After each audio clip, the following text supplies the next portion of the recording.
Fala, nação tricolor, estamos aqui com mais um Corneta Tricolor, que esse ficou o nome desse quadro mesmo. Eu tô aqui com o Lucão, que não é o zagueiro, fiquem tranquilos, e o Caio de Castro. Beleza, galera?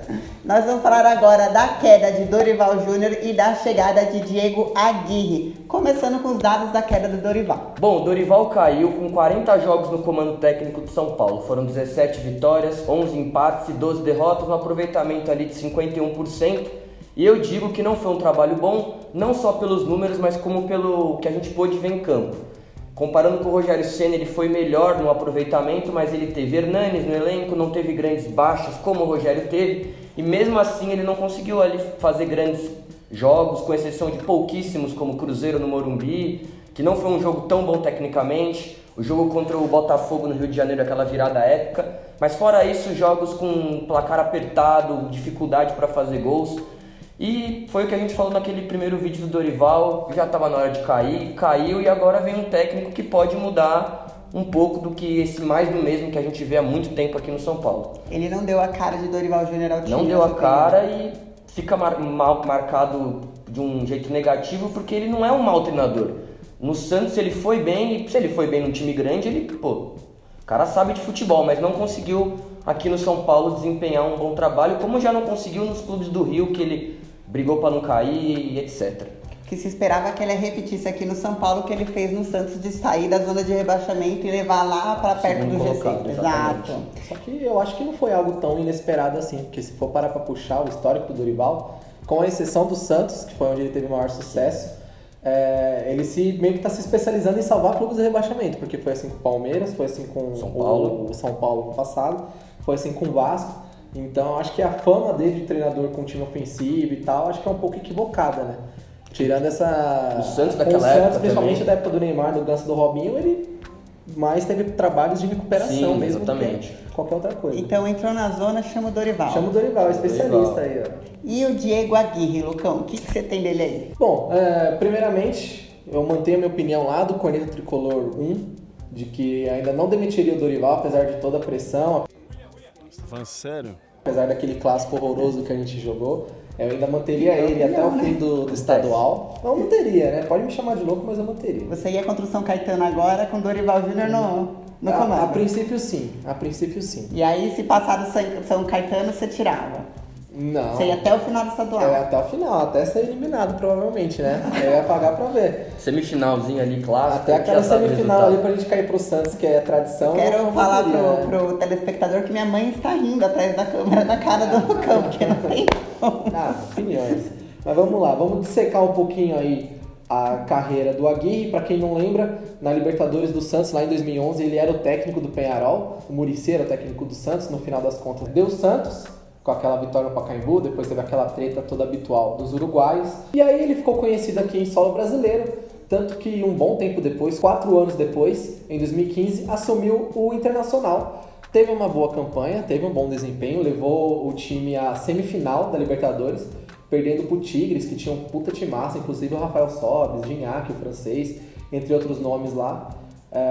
Caiu lá no México, mas fez um bom trabalho, tanto que a gente julga o trabalho do Balsa bom aqui no São Paulo justamente por ele ter nos levado à semi da Libertadores, apesar de no final ele ter tido mais derrotas do que vitórias e tudo mais. Foram 48 jogos, 24 vitórias, 15 empates e apenas 9 derrotas. São bons números, né? No aproveitamento de quanto? Aproveitamento de 60%. É um aproveitamento maior do que qualquer um desses últimos treinadores que passaram por aqui, Com toda certeza. Ele também foi campeão gaúcho em 2015, além de, como eu já ter dito, ter feito uma bela campanha na Libertadores. Acabou que ele foi meio que queimado pela diretoria do Internacional, saiu antes de um Grenal, aquele famoso Grenal onde o Grêmio meteu 5-1 no Inter. 5-0, né? 5-0, né? Foi na Arena do Grêmio, certo? Na Arena do Grêmio. Isso mostra que tinha muita coisa errada ali na diretoria gaúcha, tanto que pouco tempo depois eles caíram pra Série B. No seguinte, inclusive. Foi sair pra cair, né? Exato. Esse trabalho no Internacional credenciou ele a dirigir o Atlético Mineiro, né? O Atlético Mineiro era aquele rolo compressor em 2016, passava por cima de todo mundo, até que chegou nas quartas de final contra um clube de camisa pesada, e aí não teve jeito pro Aguirrão da massa aí, caiu pra nós, o God of Zaga, inclusive saudades, brincadeira, saudades não, fica aí na Boas lembranças desse jogo, vale lembrar. Aliás, a última boa lembrança de um jogo internacional do São Paulo, né? Nem me falha. A última boa lembrança de quase tudo nos últimos quase anos. tudo, é verdade. Que não, acabou que não fomos pra final, mas enfim. A Gui fez um bom trabalho no Atlético até chegar no jogo contra o São Paulo. E aí algo que vem marcando a carreira dele de uma forma estranha, a meu ver, é que em comum acordo, ele, com o presidente do Galo, acabou fechando a rescisão de contrato, ele saiu do Atlético Mineiro. O trabalho dele era contestável lá, mas aí eu vou trazer os números para você. Aí você diz se foi de fato um bom trabalho ou não. Foram apenas 31 jogos, durou 6 meses, né? Com 16 vitórias, 7 empates e 8 derrotas, um aproveitamento aí de 59%. Ou seja, mais uma vez ele tem um trabalho com aproveitamento relativamente alto, maior do que os últimos técnicos que passaram por aqui. Com certeza. E ele pediu demissão por quê? Ele pediu demissão porque as atuações do Atlético não eram muito convincentes, né? É bom lembrar. O Galo que ficou conhecido por aquele futebol ofensivo, né, com o Liverpool naquele campeonato onde eles foram vice, entre outros técnicos, ele botou uma cara mais retrancada no Atlético, um time que priorizava mais um pouco a defesa, saiu um pouco das características do Atlético Mineiro e devido a algumas atuações, a ideia de rodízio também não foi muito aceita lá pelo Horto, e aí que acabou que em comum acordo com o presidente do Galo, ele acabou acertando a sua rescisão e foi embora ser feliz lá no Uruguai. Coincidentemente, foi logo depois que ele saiu da Libertadores? Exatamente. Foi após a eliminação para o São Paulo na Libertadores. E aí, para finalizar, após um breve período de férias lá na terra dele, no Uruguai, foi dirigir o São Lourenço, clube de Edgardo Balzi, do nosso Buffarini. Saudades do Buffarini. Nossa, que não tem nada. saudades do Balzão da Massa Senhor. também, né? Aliás, eu desejo tudo de ruim para sua carreira, Balza, que você foi sacando com a gente. Brincadeira, né? Vamos lá. Pelo clube do Papa foram 57 jogos, 29 vitórias, 12 empates e 16 derrotas. Um aproveitamento aí de 58%. Ou seja, os trabalhos dele têm um aproveitamento ali de média de 60%, que é algo muito bom. Algo Acredito alto, né? eu, alto, ainda mais pro padrão brasileiro, que pelo menos nos credenciaria uma vaga da Libertadores no final do ano. Com certeza. Então agora eu tenho que perguntar primeiramente para você que já ouviu os dados da queda de Dorival Júnior e agora do Diego Aguirre que chegou pro comando tricolor. Vocês acham, vocês dois aqui, o Lucão, Caio, você que tá assistindo a gente, que ele pode dar certo no São Paulo, que pro técnico de Libertadores, chegou o técnico de Libertadores pra torcida de Libertadores? Eu acho que sim. Eu acho que é um perfil que pode dar muito certo no São Paulo. Por quê? Taticamente falando e também de grupo, né? Então, ele tem uma característica muito forte que é de exigir muito dos seus jogadores, da parte, como é que eu posso dizer? Da parte da vontade, né? Comprometimento, isso. E é algo que a torcida vem reclamando há alguns anos, né? De falta de comprometimento de alguns Postura em atletas. campo, Postura em campo. Ele tem ali um desafio muito grande. Começa pelo Cueva, que parece que tá agora numa fase boa, mas a gente nunca sabe, tem que ficar Exatamente. Tá de saída, esperto. né? Uma grande Tá de incógnita. saída. Tá de saída, Sabe ainda quem bem vai que era sair. de Copa do Mundo, que aí o cara tem que andar na linha, senão Deus sabe como estaria a situação. Quem sabe ele não esteja se poupando, né? Pra uma Copa, né? Não esteja dando 100% de si, a gente Tá nunca levando sabe. aqui o estadual como treino de luxo. Exatamente. Eu torço pra que ele faça uma boa Copa do Mundo, independente de E estar vai no São embora Paulo ou não. valorizado, né? De repente, se quiser e for bom pro São Paulo ir embora, que vá embora. Não deixará tantas saudades, apesar de boas atuações. Sim. Porque coincidiu do São Paulo não ganhar nada, perder todos os clássicos, com exceção de alguns, né? Mas teve 4x0 Um ou dois. no Corinthians. 4x0 ele foi muito bem. né? Bota aí só a curvadinha pra gente lembrar. A curvadinha.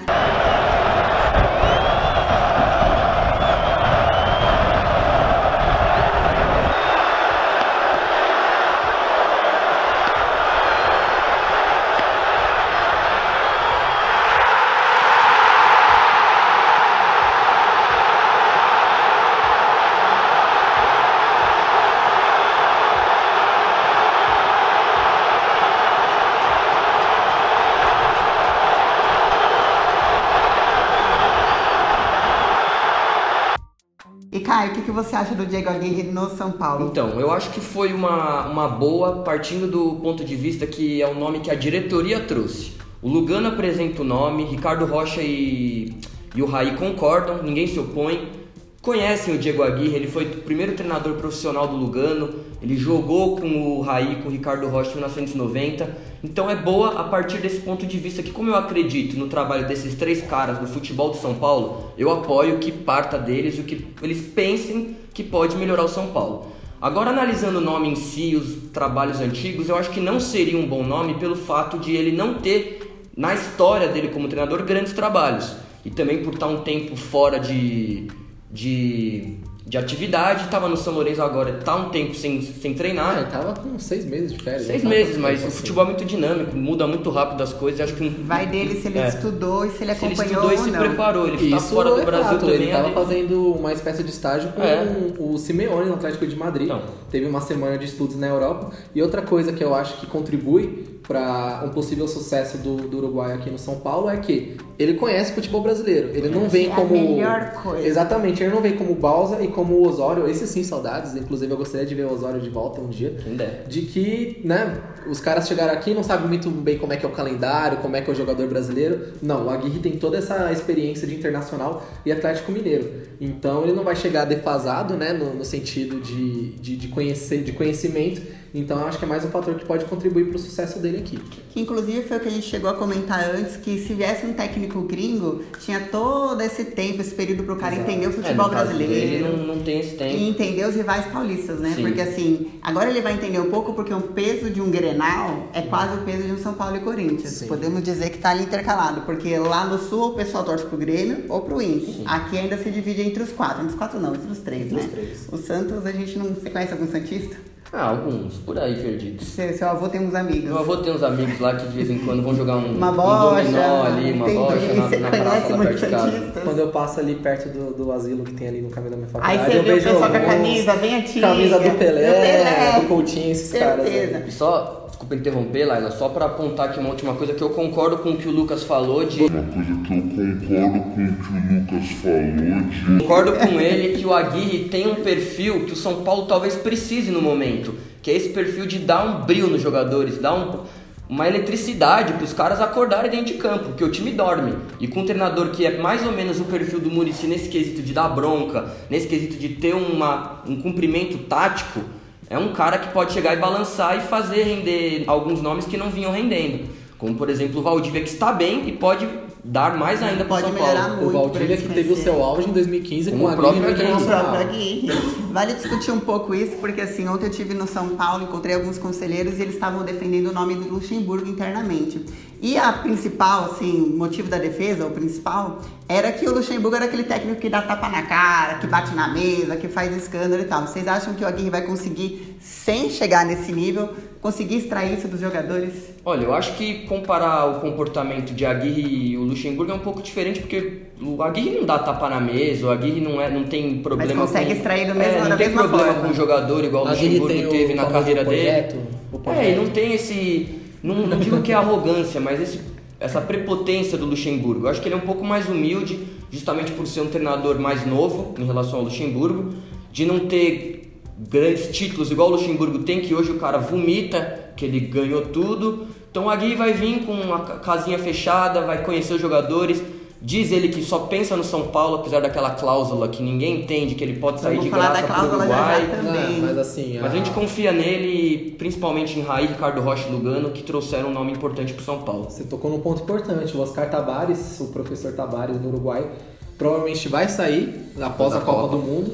E a gente tem esse trauma com o treinador estrangeiro, né? Que a gente tá servindo de trampolim pros caras. Os caras vêm aqui e arrumam uma vaguinha. Quem pra seleção passa no São Paulo. Exatamente. Dessa vez não. Ele, pelo menos até dezembro, isso se ele não for demitido antes, que a gente sabe como funciona as coisas, ele vai ficar aqui no São Paulo. E outra coisa também, Caio, acho que o principal fator da gente comemorar a vinda do Aguirre era justamente por não ter vindo o Luxemburgo, o Felipão, Oswaldo de Oliveira, esses caras que estão no mercado há muito tempo e sempre se especula em qualquer clube, ninguém gosta, né? Na verdade, São Paulo chegou a olhar Jorginho, Abel Braga, esses são nomes bons. Diego Aguirre, e ficou com o Diego Aguirre. Mas essa cláusula continua ainda sendo uma preocupação, porque são 9 meses de contrato, ele não espera ir embora. Por que ele quis uma cláusula de liberação gratuita, que não tem multa caso ele vá para a seleção? É importante o torcedor ficar sabendo disso. Se amanhã a seleção uruguaia chamar o Diego Aguirre, não tem multa, ele só vai do dia para noite se ele quiser. Aí ele ficou na palavra com o Raí: não, eu não vou, pretendo ficar aqui mais do que um ano. Esperamos que ele faça um bom trabalho e realmente fique. Agora eu quero saber de vocês, que ele estreia já com o bicho pegando nas quartas da Paulista. Vocês esperam um time pra frente, um time com a caixinha fechada? O que vocês esperam dele? Olha, para um jogo contra o São Caetano, tudo bem que o jogo é no Anacleto, acho que a gente tem que valer o peso da camisa e tem que ir pra cima dos caras. Não pode ficar com aquela casinha fechada esperando, igual foi contra o Palmeiras, e guardada devido às proporções, lógico, mas a gente viu no que deu. Então acho que tem que ir pra cima, o São Paulo tem que impor respeito e fazer o São Caetano respeitar, né? Coisa que o São Paulo tem uma certa dificuldade, tanto que no próprio Morumbi, qualquer equipe pequena hoje, seja o Botafogo, seja o Red Bull, enfim, os caras não respeitam o São Paulo, eles vão pra cima, eles querem se aproveitar dessa fase que falta estabilidade e vencer a gente aqui no Morumbi, então tem que impor respeito e tem que ir pra cima. Eu acho que é até bom ele chegar agora já com quartas de final, porque o São Caetano não é muito parâmetro, né? Mas é um jogo importante, o São Paulo tem que ganhar. Ligado sempre obrigação. Então ele já chega com sangue nos olhos, ligado, entendeu? O São Paulo vai ganhar e vai pra cima dos caras.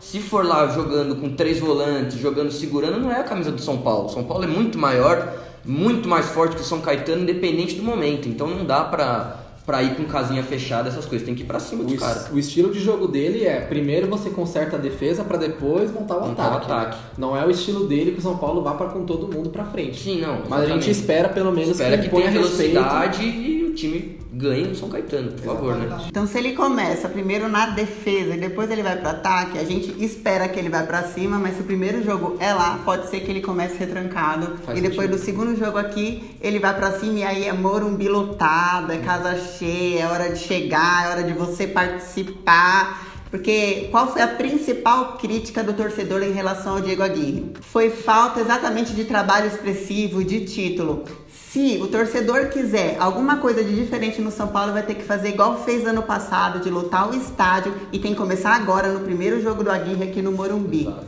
Não é verdade? Tem que dar apoio pros jogadores, sempre, independente do momento, e principalmente em decisão, né? Eu sei que é meio modinha, desculpa interromper, falar isso, mas o torcedor tem que estar tanto nos momentos ruins quanto nos bons. E nos bons, principalmente, porque é ali que a gente mostra a nossa força e empurra os jogadores juntos. Apesar da mudança da Federação Paulista, com o pedido da Polícia Militar, o jogo que antes iria ser numa quarta-feira, jogo da televisão, mudou, vai ser numa terça, às 9 horas da noite. Então já complica um pouco a gente, porque a gente tem menos tempo de descanso e numa data bem ruim, visando a localidade do Morumbi, que tem um transporte mais difícil pro pessoal voltar para casa.